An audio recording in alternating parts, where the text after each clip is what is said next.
Hello, everybody, and welcome to episode number 48 of Diehlman at Halftime, the NBA podcast that tops all others. I'm your host, Larry Diehlman. If you're joining us for the first time, welcome aboard, and if you've been a loyal listener, welcome back. We have much to get to today and not a lot of time to do it. We have 5 sections that we'll get into, a general overview of the NBA this week, and our usual highlight, lowlight, random stat, and game of the week.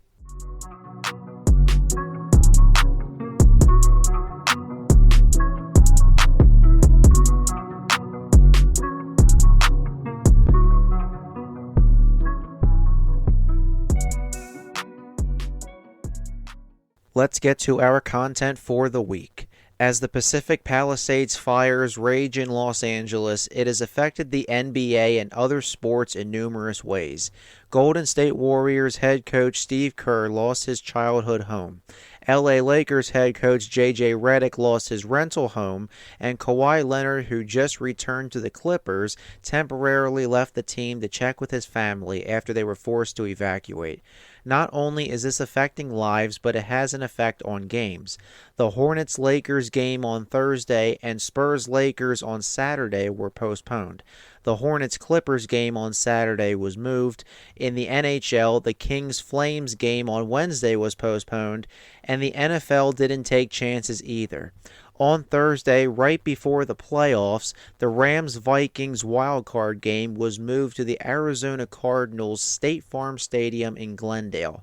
Hopefully, these fires are extinguished soon and everyone involved in this tragedy stays safe. What a turn of events for a major project.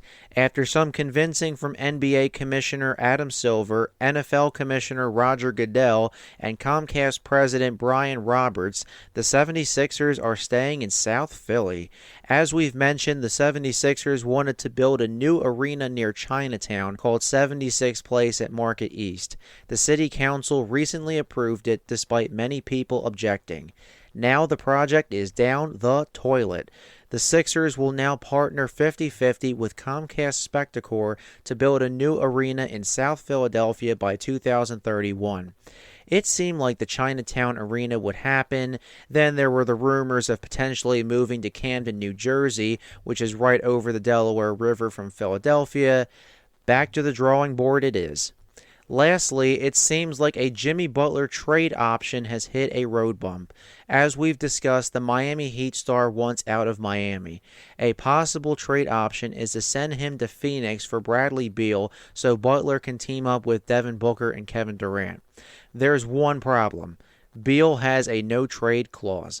That means he can reject a trade offer if he doesn't want to go there.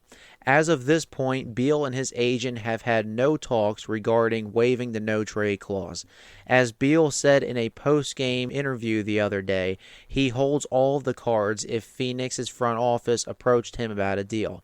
And he's right. The February 6th trade deadline is rapidly approaching, so we'll see if a Butler trade can pull through. This episode is entitled Reflections. So, who's raising eyebrows at the moment?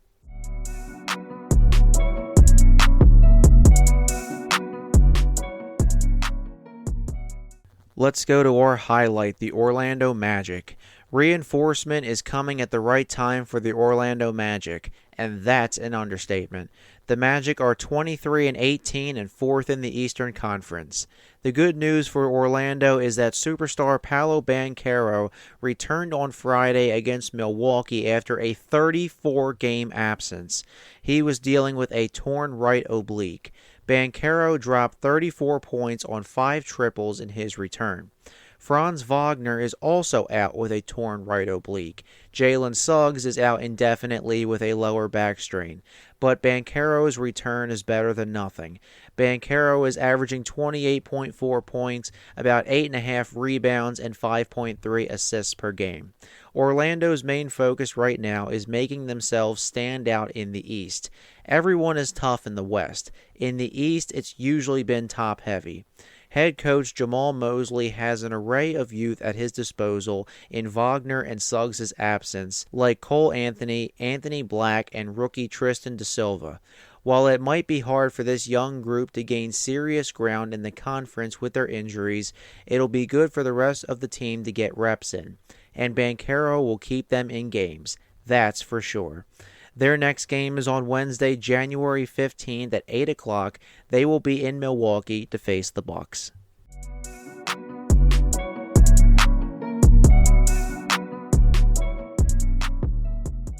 Let's go to our lowlight, the Philadelphia 76ers. How could a team with so much optimism heading into October be so underwhelming here in early January? That's the Philadelphia 76ers in a nutshell. The Sixers are 15-22 and 11th in the East. It would be beating a dead horse to talk about everything they've been through. Joel Embiid's beef with reporter Marcus Hayes, injuries to Embiid, Paul George, Tyrese Maxey, and Jared McCain, who's out for the season, by the way. Maxey calling out Embiid for being late to team activities, etc. Embiid is the star of the town, and he's played in 13 of 37 possible games this season. He's averaging 24.4 points, about 8 rebounds, and 3.8 assists per game. Maxey is putting up 25.8 points, almost 6 assists, and 2.1 steals per night. The steals average is second in the NBA behind Atlanta's Dyson Daniels. It's a shame that the team that's used trust the process as a rallying cry has ran in circles since Embiid was drafted.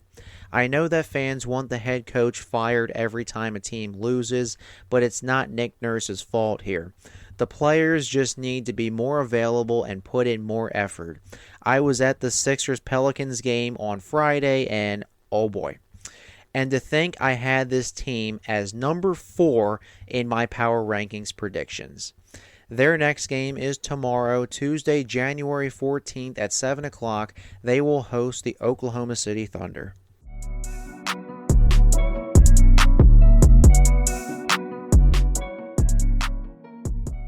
Let's head over to our random stat.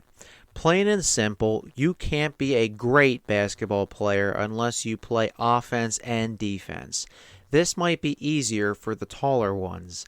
Boston Celtics big man Kristaps Porziņģis is 1 game away from tying the NBA record for the most games with at least 3 3-pointers and 3 blocks. Milwaukee Bucks big man Brook Lopez holds the record with 45. The others in the top 5, Kevin Durant, Miles Turner, and Dirk Nowitzki. Porziņģis, Lopez, Durant, and Turner are all current players. Nowitzki retired in 2019. Not a bad list to be on. Despite Porziņģis having injury issues throughout his career, even as recent as this season, he's still a dangerous player to game plan against. Regarding this particular stat, his career averages are 36% from downtown and 1.8 blocks. What makes it crazier is that Porziņģis has range. Not like barely across the three-point line, I mean a few feet back from the three-point line. And don't even think about attempting a layup against him because you're either going to miss or it's getting rejected. This is what helped Boston claim the NBA title last season. He didn't play the majority of the playoffs, but he's a difference maker on the court. The record should fall any day now.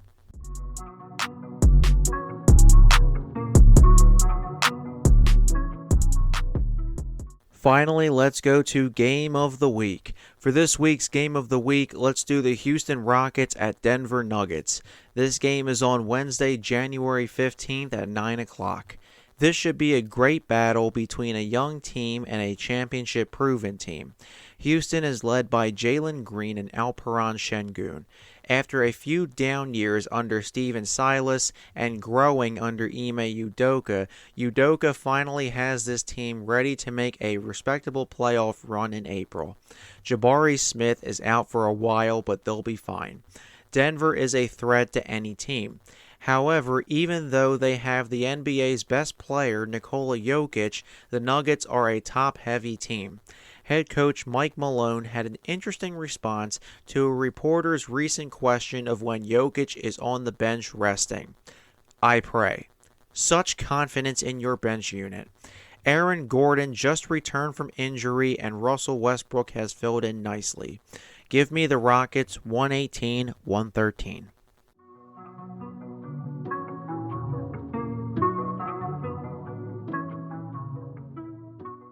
Well, that's all the time we have for today. If you haven't already, make sure to follow me on social media. I have 2 X or Twitter accounts and 2 Instagram accounts.